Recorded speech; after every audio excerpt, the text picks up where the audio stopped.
할렐루야. 사무엘상 14장 말씀 함께 나누겠습니다. 13장에서 블레셋이 쳐들어와서 이스라엘과 대치했던 것처럼 지금 14장에서도 대치 중에 있는, 전쟁 중에 있는 모습을 볼 수 있습니다. 큰 바위 두 개 사이에 대치를 하고 있었는데, 요나단과 병기던 자, 병기 맡은 자, 그 요나단과 한 소년이 함께 가서 그 블레셋을 치기 시작했습니다. 6절에 보시면 요나단이 자기 병기던 소년에게 이르되 우리가 이 할례 없는 자들의 부대에게로 건너가서 여호와께서 우리를 위하여 일하실까 하노라. 여호와의 구원은 사람이 많고 적음에 달리지 아니하였느니라 했습니다. 요나단이 믿음의 고백들을 하는 겁니다. 하나님께서 우리를 위해 싸우실 것이다. 사람이 많고 적음에 있지 않다. 이 사울은 오히려 사람이 적고 전쟁할 수 없고 백성들이 흩어져 있기 때문에 이길 수 없다라고 생각하고 있었는데, 요나단은 믿음으로 건너가서 싸웠다라는 겁니다. 우리의 승리는 뭐냐? 믿음의 승리입니다. 다른 방법이 없습니다. 어떤 세상의 방법을 동원한다든지 내 생각대로 한다고 해서 승리할 수 있는 것이 아니고 믿음으로만 승리할 수 있습니다. 그럼 결국은 승리했다 하더라도 믿음이 없으면 그건 참된 승리가 아니다라는 거죠. 사랑하는 성도 여러분, 믿음으로 승리하시기를 주의 이름으로 축원합니다. 누구를 믿느냐? 하나님을 신뢰하는 거죠. 이 요나단이 하나님을 신뢰해서 그 땅에 들어가서 내가 싸우면 하나님께서 우리와 함께 하실 것이다. 이 전쟁은 사람이 적고 많음에 있지 않다. 하나님께서 우리와 함께 하신 것이 승리다. 믿었던 것처럼 이 믿음으로 승리하는 역사를 보였다라는 겁니다. 요나단이 그 블레셋 땅에 들어가서 싸우니까 그 진영에 큰 사륙이 일어나는데, 그 사람들이 여러 명이 죽기 시작하는 겁니다. 여러 명이 죽으니까 그 안에 있던 히브리인들 끌고 와서 자기의 포로를 삼기도 하고 또 자기들의 군사를 삼았는데, 그들이 거기서 블레셋 사람들과 싸우기 시작하는 겁니다. 그리고 서로 치는, 그러니까 밖에서 보면 서로 치고 서로 싸우는 그런 형국이 벌어진 거죠. 하나님께서 그때 큰 승리를 얻게 하셨습니다. 18절에 보시면 사울이 아이에게 이르되 하나님의 궤를 이리로 가져오라 하니 그때 하나님의 궤가 이스라엘 자손과 함께 있습니다. 사울이 제사장에게 말할 때 블레셋 사람이 지내 소동이 점점 더한지라. 사울이 제사장에게 이르되 내 손을 거두라 하고 했습니다.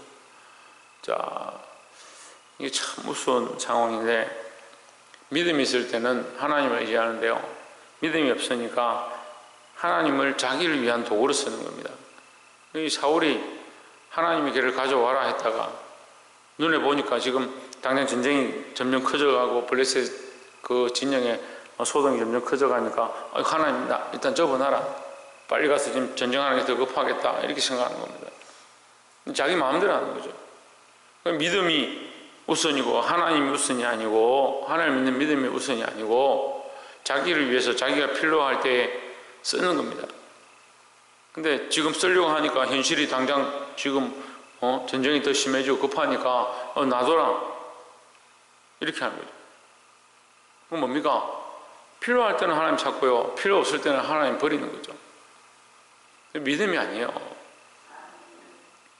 이 변질되는 믿음이 현실과 타협하고 세상과 타협해서 자기 입장에 맞는 자기가 원하는 믿음이 되어버리는 겁니다. 변질된 신앙들을 버리고 현실을, 어제도 말씀 나눴지만 현실을 바라보면 믿음으로 바라볼 것들이 없다는 거죠. 믿음으로 하나님 하시는 일들을 바라보시기를 주의 이름으로 축원합니다. 그래서 이제 전쟁을 하기 시작해서 하나님께서 그들에게 승리를 주시는 모습들을 보는데, 24절에 보면 이날에 이스라엘 백성이 피곤하였으니 이는 사울이 백성에게 맹세시켜 경계하여 이르기를 저녁 곧 내가 내 원수에게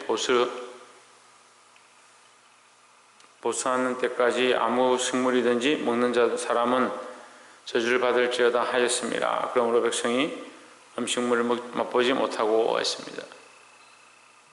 이게 뭐냐면 지금 전쟁을 하고 있는데 우리가 경기를 해도 배가 고프면 못하잖아요.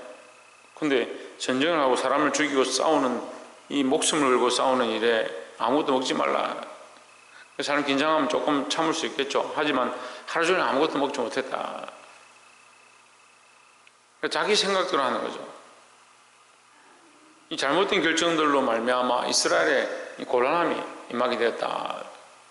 내 기분과 내 생각대로 결정하는 게 아니고 우리가 하나님 앞에 지혜롭게 판단하고 결정해야 될 것입니다.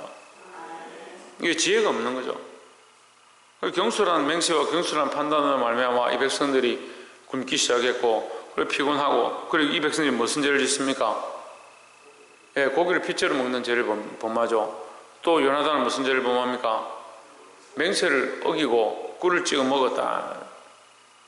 그래서 나중에 보면 하나님께서 그들에게 응답하지 않으시니까 어른들 불러서 이게 누구 죄로 말미암았느냐 묻습니다. 하나님께서 대답해 주지 않습니다. 대답해 주지 않으니까 어른들 모아서 이걸 어떻게 하느냐 해서 제비를 뽑습니다. 누구 죄 때문에 하나님께서 응답하지 않으시느냐 뽑으니까 39절에 이스라엘을 구원하신 여호와의 사시문에 맹세하노니 내 아들 요나단에게 있다 할지라도 반드시 죽으리라 하되 모든 백성 중 한 사람도 대답지 아니하며 했습니다. 결국 42절에 사울이 이르되 나와 내 아들 요나단 사이에 뽑으라 하였더니 요나단이 뽑히니라 했습니다. 제비를 뽑았는데 요나단이 뽑혔습니다. 이것은요, 여러분, 요나단의 죄를 찾아낸 게 아닙니다. 뭘 찾아낸 겁니까? 사울의 허물을 찾아낸 겁니다. 자기 아들을 결국 백성들 앞에 서 있는데 자꾸 찾아보니까 그 아들이 듣지 않았다. 누구 잘못이냐? 자기 잘못인 거죠. 사울이 자기 자식들을 잘 간수하지 못한, 그러면서 백성들에게는 억지로 맹세시켜서 아무것도 먹지 못하게 한 이 헛된 맹세고 잘못된 일들을 계속하고 있는 거죠. 결론은 뭐예요?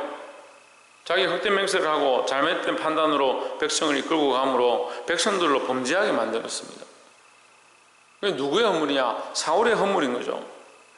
그래서 우리가 이 지혜를 가지고 하나님의 말씀을 가지고 바르게 판단하고 바르게 결정하는 이게 없으면요, 자기는 바르다 생각하고 자기는 정말 지혜롭다 생각해서 결정하고 판단하지만 뭘 하고 있냐? 어리석은일이더라고요. 자기 감정대로, 자기 생각대로, 자기 옳다라고 여기는 대로 결국 하나님 없는 결정들을 하고,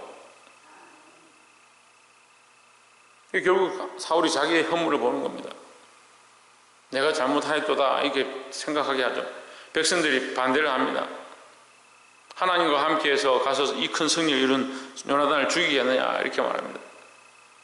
이미 지금 사울은 잘못된 길들을 걸어가고 있고 믿음이 없는 판단들을 하고 잘못된 결정들로 그렇게 끌고 가기 때문에 하나님의 영광이 자꾸 가려지는 거예요.